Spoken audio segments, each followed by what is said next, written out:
আছে শুধু সুখী মানুষ এত সুন্দর অন্তর ভরা ময়নায়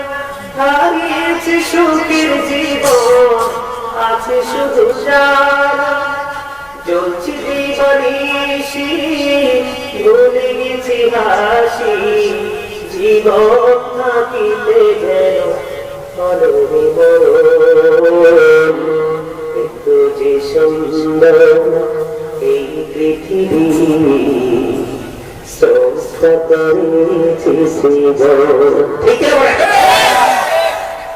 আল্লাহ এত সুন্দর পৃথিবী সৃষ্টি করলো কিন্তু আজকে পৃথিবীটা একেবারে কি হয়ে গেল অশান্তি অন্ধকারে পরিপূর্ণ হয়ে গেল সেটা কারণ কি এখন আমরাই দেয় কথা বলেন 5 ওয়াক্ত নামাজ নেই মা বাবার সাথে ভালো সম্পর্ক নেই পাড়া পড়শির মধ্যে যে সেই নিয়ে আমি আজকে আসার সময় ভাবলাম দেখে এখনকার মানুষ কতটা সীমাবদ্ধ হয়েছে